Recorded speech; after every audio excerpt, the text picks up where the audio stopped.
Welcome to The Explainer. Let's just dive right in, okay? We're skipping the usual feel-good self-help fluff today and jumping straight into a massive, paradigm-shifting debate. We are breaking down the core concepts from The Courage to be Disliked. It's this fascinating look at Alfred Adler's psychology, framed as a back and forth between a philosopher and a very frustrated young man. So if you've ever wanted to know how to truly free yourself from the crushing weight of expectations, you are in exactly the right place. Have you ever caught yourself thinking, I just can't change. I'm just built this way? Or maybe you've got that quiet, nagging fear in the back of your head that says, man, if people really knew the real me, they'd reject me. It's so incredibly common to feel stuck. We often feel like our personality is this permanent, concrete structure that was poured years ago by our circumstances. Honestly, we all carry that weight. But here is the massive paradigm shift, and it's a big one. You're not broken. You're avoiding. The absolute core message of Adlerian psychology, if we boil it down to a single line, is that you are not determined by your past. Instead, you're actively choosing your life right now, in this very second, and you're probably doing it completely without realizing it. Change isn't actually impossible, it just feels dangerous. All right, section 1. Your past doesn't own you. Let's get into teleology versus trauma. We are so incredibly used to pointing backward to explain why we're hurting today, right? Well, Adler completely flips that script. On the one hand, we have traditional etiology, which basically asks, what caused this? The idea is something happened in my past, so I'm stuck like this today. But Adler pushes this idea of teleology, which instead asks, what is this behavior for right now? So for example, someone might say, I have social anxiety because I was bullied. Adler wouldn't deny that pain at all, but he'd ask what purpose the anxiety is serving today. More often than not, it's to avoid the risk of future rejection or maybe the fear of failing in public. Your past influences you, absolutely, for sure, but it doesn't sentence you. You are choosing your behavior to achieve a present-day purpose. And that brings us to our second bold idea. Section 2. All problems are relational. Let's look through the interpersonal lens. Adler proposes an interpersonal lens for literally everything. He argues that every single problem you experience fundamentally stems from your relationship dynamics with other people. Even deeply internal issues, like loneliness, aren't just this solitary internal ache. Loneliness equals disconnected relationships. Things like shame, envy, imposter syndrome, they feel like isolated mindset issues, right? But they're actually about how you're comparing yourself to others, or whose approval you're desperately trying to win. We waste so much time trying to fix our isolated mindset when what we actually need to do is examine how we're relating to the people around us. Are you competing? Are you pleasing? Withdrawing? Dominating? Because that is where the actual problem lies. So, how do we navigate this crazy web of relationships without totally losing our minds? Well, that's section 3, the separation of tasks. Whose problem is it? I am so thrilled to introduce this next concept because it is quite literally the most practical argument-stopping tool in the entire Adlerian toolkit. The separation of tasks means precisely identifying and separating your own responsibilities from the responsibilities of others. Here's the deal. When you intrude on someone else's task, whether that's through controlling behavior, guilt-tripping, or just offering constant, unasked-for advice, you instantly create resistance and resentment. And on the flip side, when you let others intrude on your tasks, you lose your own autonomy. It's a lose-lose. So the absolutely crucial point here is knowing how to actually separate them. And you do it by asking this ultimate clarifying question. Who ultimately receives the result of this choice? Whoever that is, that person owns the task. Think about a parent panicking over a teenager's bad grades. Whose task is studying? It's the student's. Whose task is the worry and the nagging? That's the parents. By stepping into the teenager's task, the parent creates a battleground instead of offering actual support. I mean, unless the parent plans on physically sitting down and taking the algebra test for them, it is simply not their task. Now, what's really fascinating is how this applies to how people view you. Other people's opinions, that's their task, not yours. You have to stop fighting battles that aren't yours to fight. And yes, the criticism hurts, absolutely. But whether you accept someone else's opinion as your absolute truth is your task. What they think of you is entirely up to them.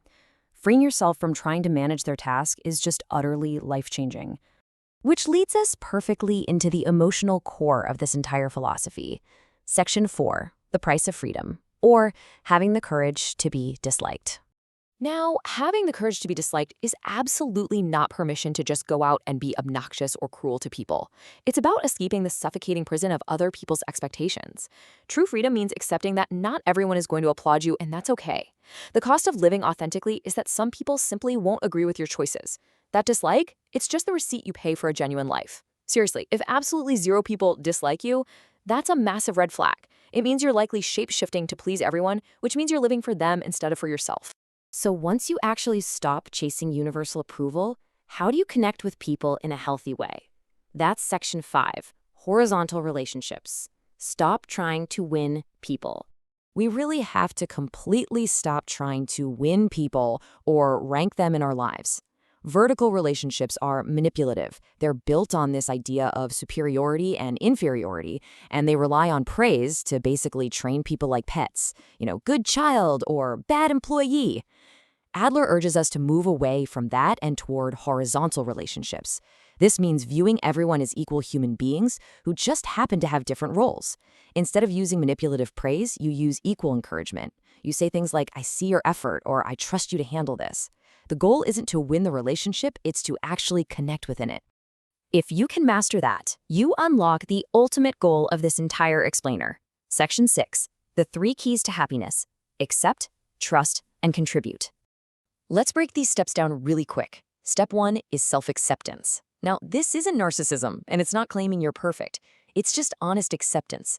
It's looking in the mirror and saying, hey, this is me at 60% today, and I can still move forward from here. Step 2 is confidence, or trust, in others. Trust has to be a decision you make up front, not some reward you only hand out after someone proves themselves. Because if you do that, you're just going to remain guarded and exhausted all the time. And step 3 is contribution to others. True happiness isn't me first. It's the profound feeling that someone's life is actually better because you exist. And remember, you contribute without controlling. You still have to separate your tasks. We have reached our final, most urgent concept. Section 7, live in the now. It is officially time to say no more someday. Adler identifies this really toxic habit called lifelining. It's when we treat life like a straight line, where you're only allowed to actually start living after you hit the next big milestone. You know the drill. If I get the promotion, then I'll relax. If I fix my flaws, then I'll put myself out there. But life isn't a line waiting for a destination. It's a series of moments. Think of it kind of like a dance. The point of dancing isn't to get to a specific spot on the floor, right? The point is the step you're in right now. The past is faded, the future is completely unwritten. Now, this exact moment is the only space where you possess any actual power. The life you're postponing is the one happening right now.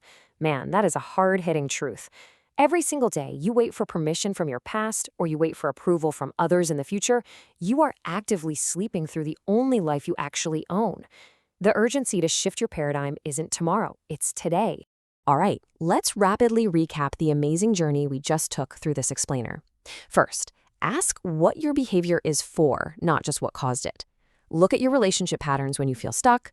Ruthlessly separate your tasks from others. Boldly accept the cost of freedom, which means being totally okay with being disliked. Build flat, horizontal relationships based on encouragement, not praise. Practice those 3 keys. Accept yourself at 60%, trust others, and contribute. And finally, live right now. I want to leave you with one highly specific, immediate action that you can take today. The very next time you feel a surge of anger, anxiety, or frustration about a situation, just pause, take a breath, and ask yourself, is this my task or theirs? Identify who receives the ultimate result of the choice. Then step back and act only on your task. Seriously, try it. It will instantly lower your blood pressure. So, looking back at all of this, which idea hit you the hardest today? Was it choosing teleology over trauma, or maybe the courage to be disliked? Take a second to really reflect on that. And hey, if you know anyone who feels totally trapped by their past or suffocated by trying to please everyone around them, share this explainer with them. Because if we aren't defined by our past, what incredible thing are you going to choose to do next?